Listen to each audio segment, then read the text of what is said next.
مريت مشوان هيشا جبينا انجمنا جواتا انجمنا نتويا تركيا هر وها جواتا اسایشا یا ترکیه دو مجاريتي قرتنا دستس طيبتشي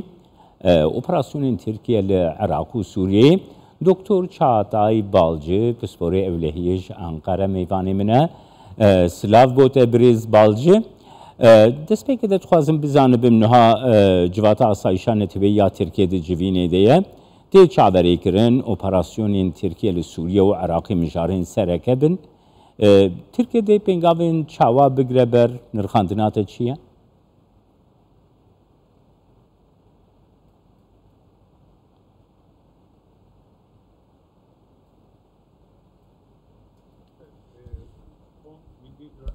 نه اف جیوینا اولکاریا نتوی تی کرن من گوت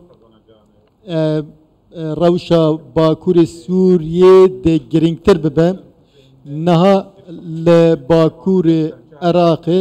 دمک دریج اپراسیون پنچه بردوام دبن لوی داره باور ناکم تی گوهر نین بنگهین رادیکال چه بن لی او اپراسیون بر روشا نها ده بردوام بن لی لباکور سوریه روشا لوی داره هر وها پرسا اید لبیجه لسره ترکیه دوان نافچه انده دخوازه چالاکین خواه هزبون خواه زیده تر بکن تایبت دمجارة سوريا ده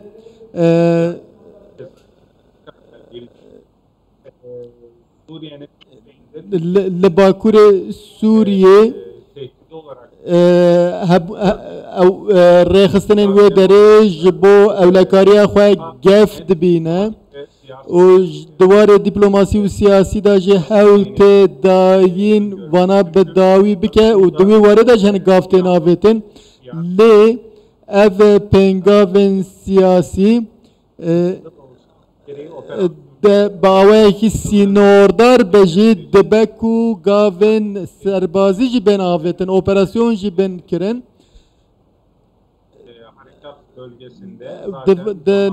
جخوال و داره جار جاران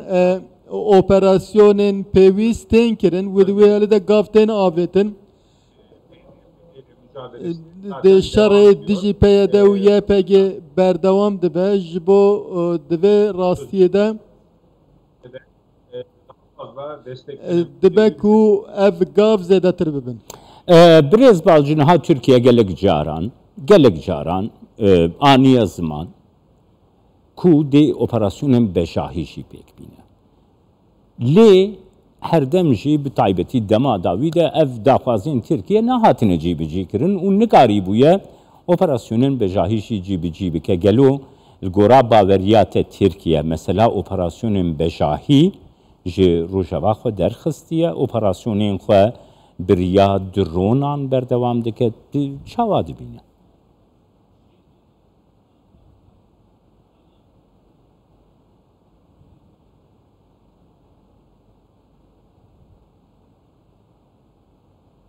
Evet, aslında son ifade etmiş olduğumuz evet tiştekû ve bahs kir duvarê pengavên taktikî serbazî de tên nirxandin topbaran kirin operasyonên asmanî wek pengavên taktikî ne lê ez dibêjim di demên pêş de taybet bi meha îlonê re li navçeyê ji bo çareseriyekî bingehîn duwarê şerê dijî terorê de ji bo Tirkiye de pengavên çareserî û çareseriya mayînde bên avêtin hatta naha gelek operasyonên cûr bi cûr hatin kirin û bi mehane ev operasyon berdewam dibin her çıkası şaraki pır dijwar nebeji operasyon berdavamın.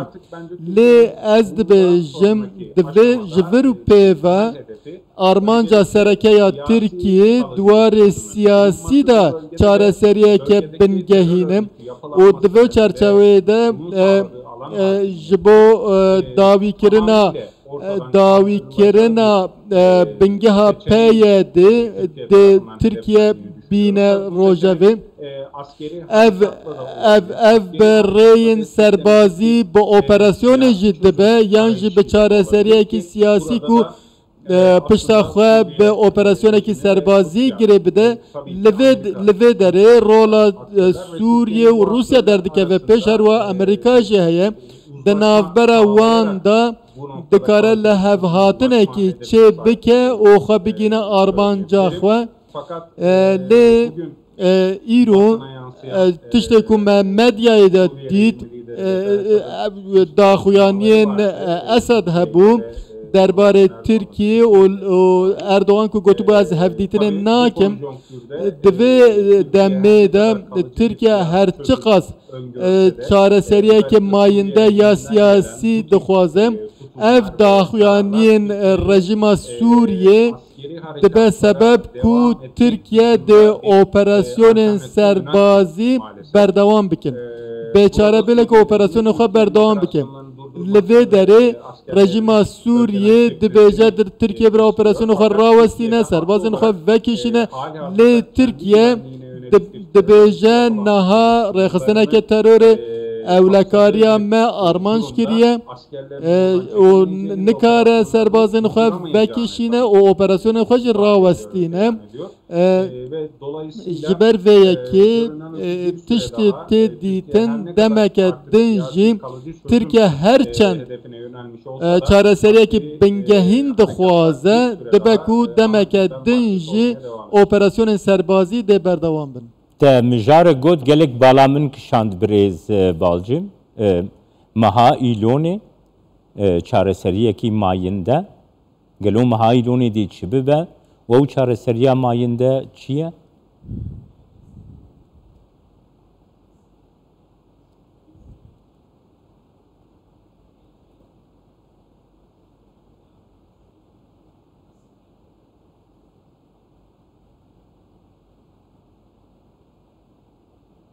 Evet, burada aslında Türkiye'nin baştan beri Türkiye disseri de vê dibêje artêşa Tirkiye li welatekî sêmîn de hebûna wan wê derê dagirkirina wan dere armancekî wan wiha nîne û disserî de jî vê dibêjin. Tirkiye niha dixwaze ewlekariya sînorên xwe û netewiya xwe biparêze ji ber vê li Bakurê Sûriye rêxistina terorê heye û dixwaze hakîmiyeta wan li wê derê bi dawî bike, desthilatê wan dawî bike. Eger bi çareseriyekî siyasî ev dawî bibe, Tirkiye jî vê dixwaze û yan artêşa Tirkiye êdî hebûna wan li wê derê tu wateyekî namîne ji ber ku Tirkiye li wê derê dibêje gefek heye û ev wê demê dê qanî bibe ku ev gef nemaye. Bi hevdîtinê li gel Amerîka, Rusya û Sûriye re diyalog pir giring e. Niha da astekê de ev pêwendî hene taybet di asta hewalgerî û wezaretên derveyê de hene lê ev ji bo çareseriyekî mayînde û hertimî nebesin. Ji ber vê yekê dibe ku ev pêş bikevin zêdetir bibin ev nêrina min jî wiha ye li gel vê jî wek serî de jî min got Tirkiye dervey operasyonekî tu bijardeyekî Tirkiye namîne û dê serî li vê rê bide. Spas bote Doktor Çağatay Balcı ji Ankara'ya gelme.